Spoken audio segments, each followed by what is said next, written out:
Global protein demand is set to double by 2050, and this could be a climate disaster, but it could also be great news for the planet and for profit if we look to alternative proteins to drive food security while cutting carbon.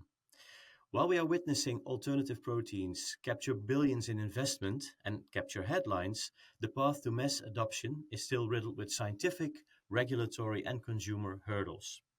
At Climate Group, we work with governments, corporates, academia, and other experts on shifting public food demand towards lower carbon protein diversification.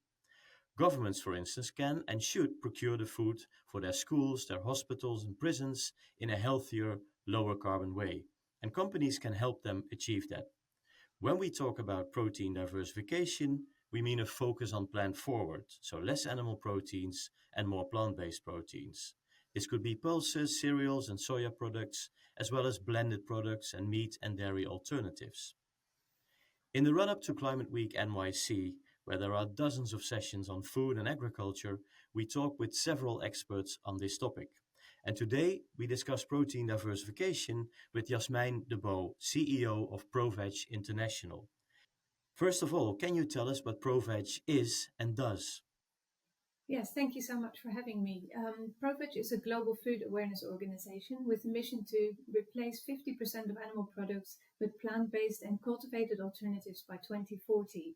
And we do this by working with a variety of stakeholders, including the food industry, food services, food manufacturers, policymakers, the public, and everyone else who has a say or a stake in the global food production and consumption system.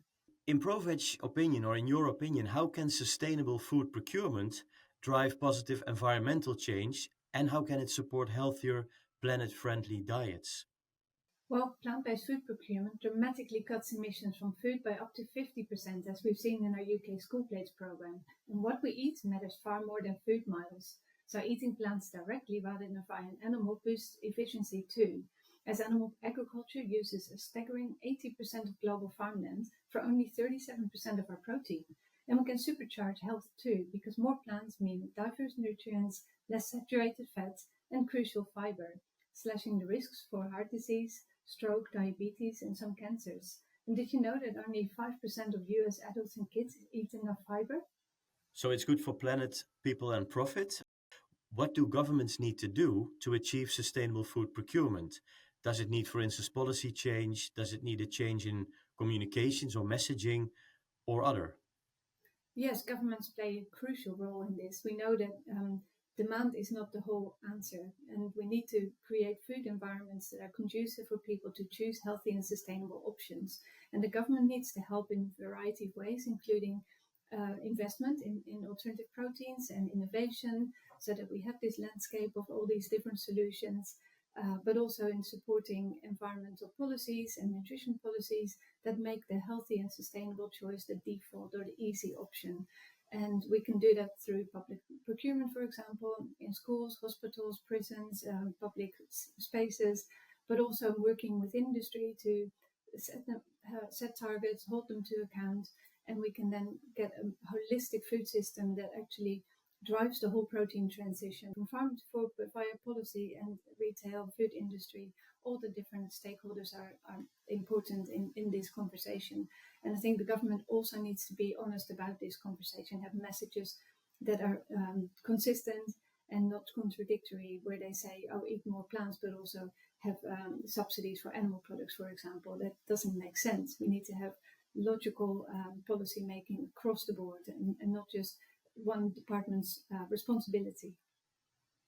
Yeah, so a fair level playing field, basically, and a balanced way in communicating and messaging about food and proteins. Climate Group acts as the secretariat of the Global Under 2 Coalition, which is a network of some 183 subnational governments, so states and regions worldwide. We discussed with many of them their food procurement strategies and their protein diversification strategies, and we saw that there are gaps that still exist. There's, for instance, a lack of collaboration within governments on food procurement. The various teams that are responsible for food procurement do not always talk and connect and collaborate. There are gaps in collaboration with companies that provide food to governments. And companies can also provide, for instance, emissions data for governments, and sometimes there is a gap. And all in all, it is a heavy politicized discussion when it comes to protein diversification. Does ProVeg recognize these gaps, and what practical solutions can there be for governments and corporates, for instance, to work together more? Yes, absolutely. And I think we need to work from two angles. One is the top-down approach, where we work with national governments to set that scene and set the protein diversification roadmap.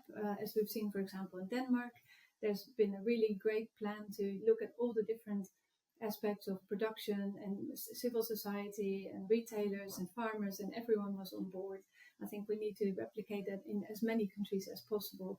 And at the same time, we work from the ground up, and ProVeg works directly, for example, with local authorities that have hundreds of schools in their remit. And then we talk to one caterer, we train them, and they then provide all the plant-based food for all these schools in different schools in their area. And I think that ground-up approach works really well as well, because you foster that community collaboration. We've set up a peer network, for example, where they talk to each other, learn from each other. And then you can see that the companies like, for example, Sodexo, Compass Group, etc., have some great case studies in some areas and can then leverage that in other regions too. And I think we're starting to see that now, that there's a real momentum. And that is really important, that the local authorities, the regional authorities are including all the different stakeholders and make sure that they understand why we're doing this, that we must include food in the target setting for lowering emissions.